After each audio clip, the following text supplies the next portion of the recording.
Bonjour à tous et bienvenue sur la chaîne.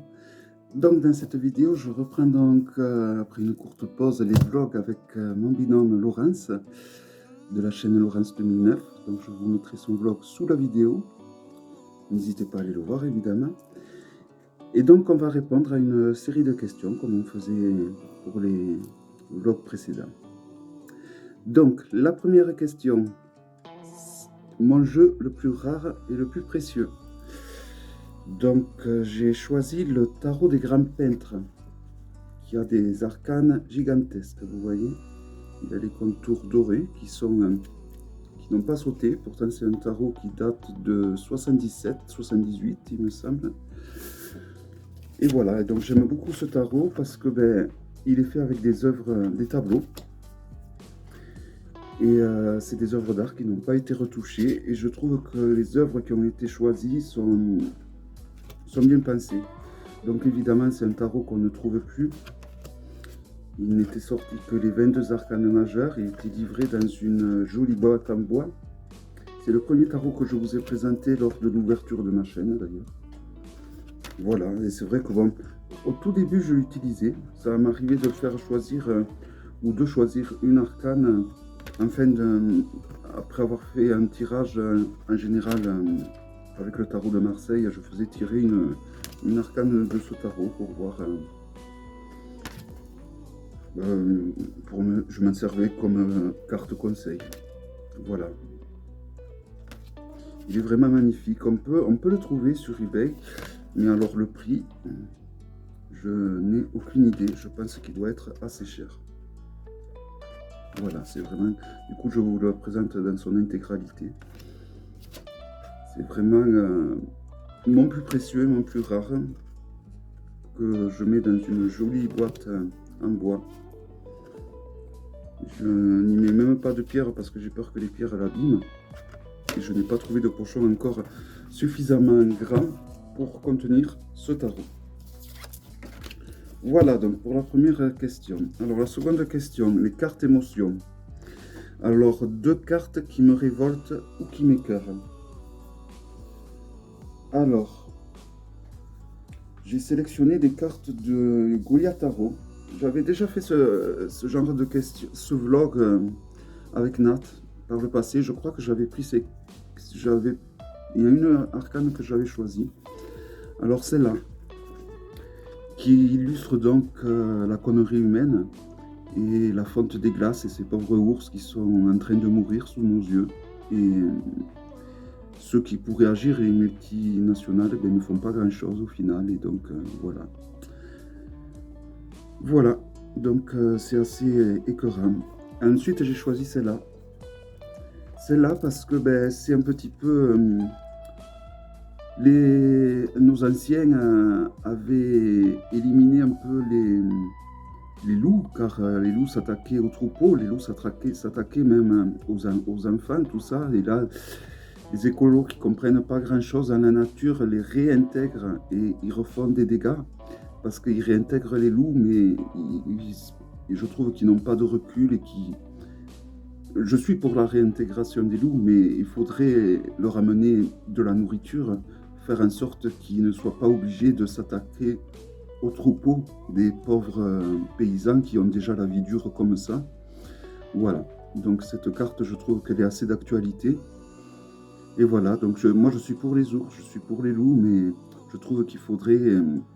voilà, intégrer d'autres des animaux sauvages qui puissent se nourrir eux-mêmes sans être obligés donc d'aller attaquer ces pauvres brebis ou moutons. Voilà donc les deux cartes qui m'écœurent. Le Goya Tarot a des cartes assez... Alors ensuite, deux cartes que je trouve magnifiques. Alors, il y a l'arcane des amoureux du Children of Lita. Voilà, donc on voit un elfe avec un humain, donc deux espèces différentes qui s'aiment malgré tout. Voilà, donc cette carte, je trouve qu'elle elle fait passer comme un message quand même la tolérance, même si on n'a pas les mêmes origines, au final on reste toujours des humains. Voilà, et ça je trouve que c'est bien. Ensuite, une autre que j'aime beaucoup, c'est celle-là, du Zombie Tarot, où ben, on voit les humains adultes mauvais, qui sont des zombies, et on voit un enfant tout innocent au ciel. Donc voilà, les enfants sont le futur, les enfants sont l'innocence, et les enfants sont l'avenir. Voilà. Voilà pour les deux cartes émotions. Ensuite, un jeu que j'ai acheté juste en voyant une carte. Alors, évidemment, le Boneston. À l'époque, il était sur Etsy à vendre, il y a plus de 5 ans, je crois, peut-être. Et il n'y avait que cette carte. Il n'y avait que cette carte. Et comme titre, il y avait écrit Bonest Anaturian, Avalon, Boneston. Et je croyais qu'en voyant écrit Avalon, je ne savais pas que c'était une youtubeuse. Je croyais que c'était un jeu sur Avalon, donc Arthur, tout ça. Et je trouvais les images de cet arcane vraiment magnifiques. Voilà, je trouve que l'arcane du fou est vraiment, là, il va vraiment dans un autre monde. Et je trouvais que l'illustration était tout simplement magnifique. De toute façon, voilà, Anaturian, mais des années pour créer un tarot, et on voit le résultat, tout simplement. Voilà, vraiment, et je ne regrette pas d'avoir attendu tout ce temps, même s'il y a eu des fois où j'ai paniqué, ça en valait la chandelle. Alors ensuite, un jeu que j'ai acheté sans voir les cartes.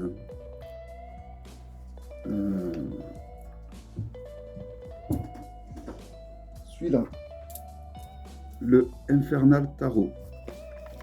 Alors ça, c'est mon ami Nat qui m'a conseillé d'acheter. J'avais vu aucune carte. Elle m'a dit il y avait pas de carte qui était présentée sur Kickstarter. Elle m'a dit ce jeu, je pense qu'il te plairait. Et donc j'ai vu le titre, j'ai vu la description qu'ils avaient fait ce jeu à partir de vieilles illustrations. Et donc du coup, ben, je l'ai acheté sans vraiment voir les arcanes qui étaient proposés.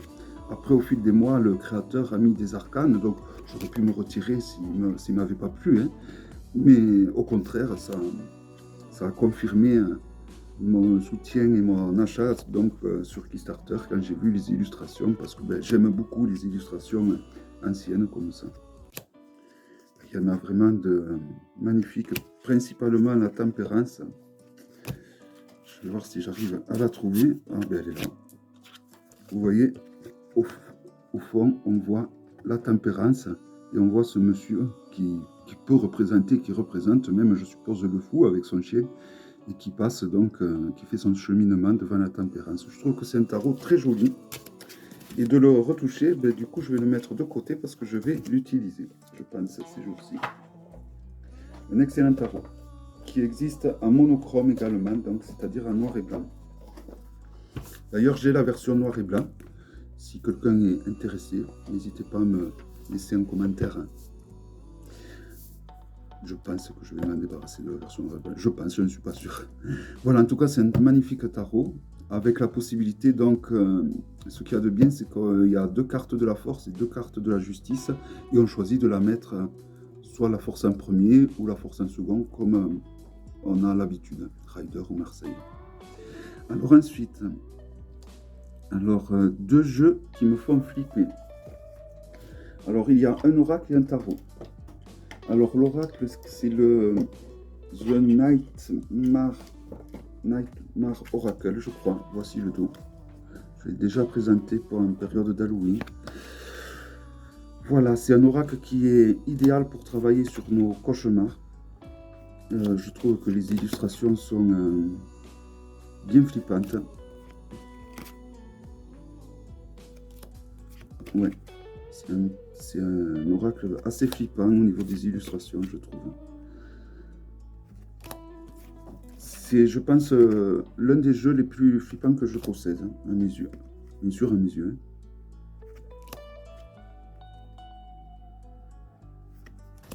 Alors, je sais plus où c'est que je l'avais acheté. Je l'avais acheté à un magasin aux États-Unis. Je l'avais reçu assez rapidement et je l'avais payé une vingtaine d'euros. Et je trouve qu'il est excellent pour travailler sur nos peurs. Regardez cette arcane, hein, comme elle est assez flippante. Il est excellent pour travailler sur nos peurs, même celle-là. Et c'est vraiment un jeu, je trouve, très très très flippant. Alors moi qui n'aime pas les araignées, là, ce pauvre personnage est bien... Bon, après, il y en a qui sont plus effrayants que d'autres. Là, on voit toujours une personne, vous voyez, dans le sombre, là, qui est toujours une plus inquiétante que celle... Voilà, celle-là aussi, elle est pas mal dans son genre. Voilà. Je mettrai peut-être un lien de la présentation que j'avais fait de cette rap. Et un autre qu'il va falloir que je me lance et que j'utilise plus souvent. Alors, il n'est pas flippant, c'est le Twilight Tarot, qui va être réédité, qui a été créé par un monsieur malheureusement qui est décédé. Voilà, il a créé le Malpertuis du Petit Lenormand également. Et alors ce tarot, chaque fois que je l'utilise, j'ai tout le temps l'impression que... Alors je l'ai tout le temps utilisé seul, là où je fais les vidéos. Et j'ai tout le temps l'impression qu'il y a quelqu'un derrière moi, je sens la présence juste là, à ce niveau-là, qu'il y a quelqu'un qui me souffle dans la tête les arcanes, et ça me le fait qu'avec ce jeu, ce truc. Et j'avoue que c'est assez flippant. Et du coup, je ne l'ai jamais trop utilisé parce que, ben, je sais pas pourquoi. Je sais pas pourquoi ce tarot, il me fait ça. J'ai toujours l'impression de... Chaque fois que j'ai utilisé ce tarot, j'ai toujours eu l'impression de ne pas être seul, et pas une présence forcément malsaine, mais bon voilà, j'avais pas forcément envie d'être à deux pour tirer les arcanes quand j'utilisais ce tarot. Et donc voilà, donc pour moi ce tarot est assez flippant, même si à la base c'est pas du tout un tarot flippant, hein, loin de là. Voilà, un magnifique jeu.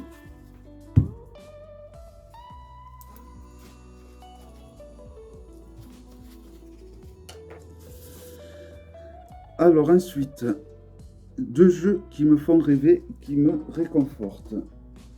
Alors, il y en a un que j'ai reçu il n'y a pas longtemps, c'est le Tarot Renard. Parce que je trouve que ce jeu, il est d'une douceur incroyable. Pour moi, c'est un peu un doudou deck, ce jeu. Voilà. Déjà, la boîte est magnifique. Et il a un côté, je trouve, très doux. Et il est d'une facilité pour interpréter. Voilà. Je le trouve magnifique. Donc c'est le Tarot Renard de Célia Mélèche-Ville, et tout le monde l'aura reconnu, je pense. Voilà, c'est Aya qui excelle dans les aquarelles, qui maîtrise son sujet. Hein. Et voilà, je trouve que ce tarot est d'une simplicité, enfin, du moins, à moi, c'est un tarot qui me parle énormément.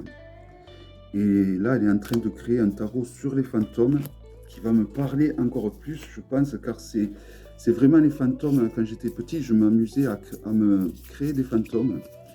Et c'est exactement les fantômes qu'elle est en train de dessiner sur ce tarot. Donc, je voulais vous trouver ma carte favorite, mais je sens que ça va prendre une plombe. Voilà, je trouve que même les arcanes qui sont censées être hard, elles sont douces, donc voilà. Et c'est vrai que des fois, ben, quand on n'a pas le moral, qu'on est anxieux, ben, on n'a pas forcément envie de tirer des arcanes avec des zombies et des... Voilà, là on arrive. Et c'est cet arcane qui m'a fait acheter ce tarot, exactement, le renard blanc, que j'ai trouvé magnifique. Voilà, donc ce tarot, je trouve qu'il est très réconfortant. De par sa facilité, du moins, alors après ça c'est personnel, hein, de par sa facilité à interpréter, je trouve qu'il est réconfortant, parce que des fois on n'a pas envie de se prendre la tête. On a envie vraiment que les réponses viennent de suite, et donc du coup il est facile, il est réconfortant pour ça. Et voilà, il a un côté très doux qui fait rêver. Et alors comme celui-là, le The Stolen Child Tarot. Voilà, alors ça c'est un mélange d'animaux et d'enfants.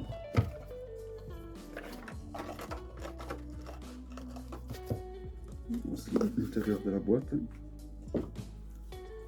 Le dos. Et alors chaque arcane est un mélange d'un animal et d'un enfant en général.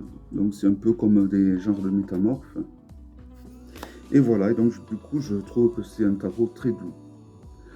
Parce que ben, déjà, il y a des animaux, et en plus des enfants qui sont au final, il n'y a rien de plus innocent qu'un enfant, rien de plus...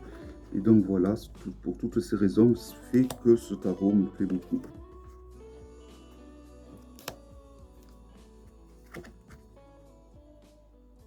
Voilà, magnifique tarot, je trouve. Je voudrais traîner un peu plus dans la présentation des arcanes parce que ce sont vraiment magnifiques. Mais tant que j'ai pas la fibre, je peux pas faire de longues vidéos malheureusement. Et donc du coup, je suis obligé de faire un peu vite. Voilà. Donc, si vous voulez voir de toute façon la présentation de ce jeu, vous me le dites dans les commentaires de celui-là ou d'autres que je vous présente. Et je vous enverrai, je vous ferai parvenir le lien pour le regarder. Voilà, The Stolen Child Tarot, que l'on trouve sur Etsy. Alors ensuite, un jeu coup de cœur de Célia. Ben, pour moi, c'est celui-là. Alors j'ai hésité avec le Sweet Lady pendant longtemps, mais finalement, c'est l'Oracle des Reflets, parce que ben, c'est le premier jeu qu'elle a créé. Et je trouve que ce jeu, il est... Voilà, alors là, j'ai la seconde édition. Je me suis séparé de la première édition. Impeccable. Je trouve que ce jeu il est très parlant. Comment dire, il dégage beaucoup d'émotions, ce jeu. C'est peut-être l'un des oracles qui dégage le plus d'émotions que je possède. Et pourtant, j'en possède. Et voilà, je trouve que, ouais, que cet oracle, il dégage plein d'émotions. Et il me parle beaucoup.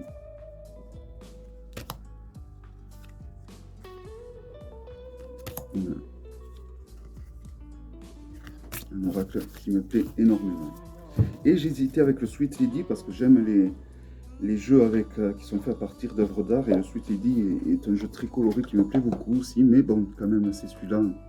Alors ensuite, un jeu coup de cœur de Gabriel Leroy. Donc ben, là, c'est rapide. Hein. Il y en avait deux à choisir. Et mon choix s'est porté sur l'Absolu. La seconde édition, évidemment, qui est magnifique. Qui est somptueuse, qui est mon oracle. Je crois que de tous les oracles que je possède, c'est mon oracle préféré. Le dos est somptueux. Et les dessins sont vraiment magnifiques. Alors, Gabriel Leroy est un peu comme Anatolian à mes yeux. Là, il est en train de créer un jeu, ça fait déjà depuis peut-être un an. Voilà, il crée pas des jeux souvent, mais quand il en crée, il prend son temps. Et voilà. Et au résultat, on a un chef-d'œuvre dans les mains.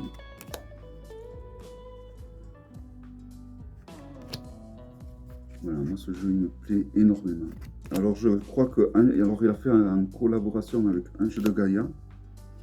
Cet arcane me fait penser beaucoup, cette carte plutôt me fait penser beaucoup à E4.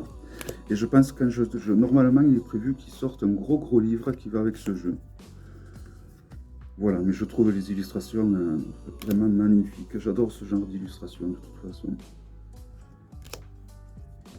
Et le prochain qu'il est en train de préparer s'annonce super beau. Voilà, magnifique oracle.